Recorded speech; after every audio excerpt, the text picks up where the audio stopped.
your knowledge and skills onto the next generation? Do you want your legacy to carry on long after you're gone? Do you believe life is a journey of continual learning? Then teaching may be the job for you. And now, for one night only, in an exclusive symposium event, you can learn from the best. You too can achieve mastery in the 4 skill areas of successful teaching: knowledge of content, understanding of learners and learning, changing your role as a teacher, and establishing successful curriculum, discipline, and assessment. First, you will meet Kathy Humphreys, mathematician extraordinaire. In her classroom, she demonstrates her impressive knowledge of content by not only anticipating the different methods by which her students will reach the answer, but also the reasoning behind their potential wrong answers. She exhibits excellent knowledge of not just the question and the answer, but of all the minute intricacies of the process of arriving at the answer. This portion of the conference is endorsed by Linda Darling Hammond. She is a great proponent of certified teachers who know their stuff. In her paper concerning securing the right to learn, she cites astounding statistics.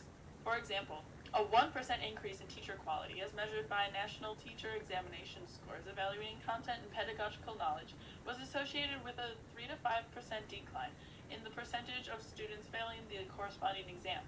In her article on reframing the school reform agenda, she notes that the path to reform is through decentralizing and professionalizing teaching by investing in the knowledge and skills of educators. Next, you will meet Jane Elliott, genius behind the famous Blue Eyes, Brown Eyes experiment of 1968.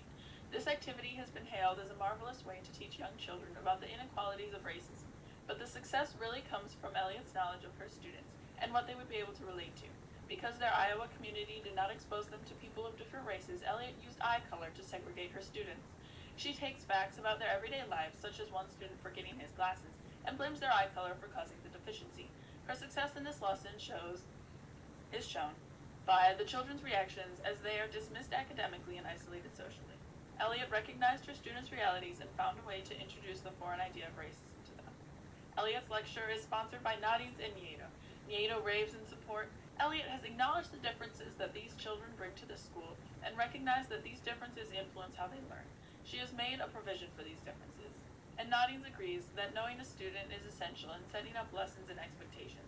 Giving as an example, if a mathematics teacher knows that one of her students is talented in art and wants nothing more to be an artist, the teacher may properly lower her expectations for that student in math. Well, she will still satisfy the institution, take as little of the student's effort as possible, and preserve her integrity as a mathematics teacher. Just as Elliott recognized that her students would not be able to understand racism in an abstract way because of their homogeneous community, so she created a different criterion, eye color, in order to put her students through the experience of racism. The third panel features Miss Hutchinson. In her English class, she encourages deep thoughts and dynamic interactions. Fitting her classroom environment, Miss Hutchinson herself is a very dynamic teacher, taking on different roles as needed in various situations. When setting up partner work, she gives very structured guidelines so that her students pair with a student of another perspective. When the students come across an unfamiliar term in the text, using mama to refer to one's grandmother, Miss Hutchinson becomes a direct explainer, even using an example from her own life. Finally, she becomes an encourager, eventually encouraging a hesitant student to share her knowledge of sign language and teach her peers. Meyer is one of our sponsors of Hutchinson's presentation. He sees the multiple roles needed to achieve balance in the classroom. While progressive education pushes for further active learning with the assumption that if we waited long enough, children would discover everything on their own, Meyer balances this with the belief that adults still have important things to teach children, and teaching is not just a mission to get out of their way. Hutchinson is also brought to you by Hooks.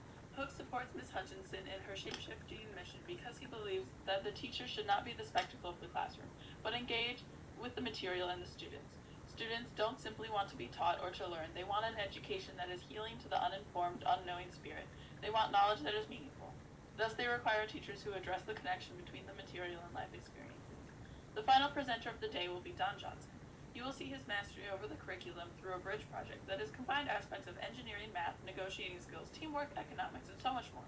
This curriculum even includes the forethought to prepare unexpected challenges for the students as they complete their tasks. It is for this reason that Darling Hammond is also sponsoring his lecture. Though he made a plan in advance, he was aware of the likelihood of change and was not fazed when the students changed the status quo of the project. He shows that he knows the path of educational progress more closely resembles the flight of a butterfly than the flight of a bullet. One of Darling Hammond's images of teaching. Palmer also endorses Johnson's curriculum because it uses one project to teach students the main concept of many different topics. The students may apply the deep understanding gained through this project to many different situations. unique useful, especially when limited by time. He argues that in every great novel there is a passage that, when deeply understood, reveals how the author develops character, establishes tension, creates dramatic movement. With that understanding, the student can read the rest of the novel more insightfully, and so on for different subjects. Finally, we will guide you through how to take these 4 skills and apply them together in the classroom. Knowing your students and knowing different roles to play as a teacher are very useful together because different students may react to the roles in different ways. For example, as Kainlon shows in A Thorn Amongst Roses, an unruly boy may not be able to be controlled by a controller, but rather requires a nurturer to let them know their place in the classroom is valued. Skills 3 and 4 are important to combine because you must keep in mind the roles required from the curriculum you are planning, and also plan for roles as discipliner and assessor. Knowing content and how to plan a curriculum are also inseparable if you wish to be a successful teacher, because certain content will naturally lend itself to a certain style of instruction, and successful pairing requires an in-depth knowledge of both. Finally, the combination of knowledge and content and knowledge will allow you to know what your students already know and what they are then ready to learn.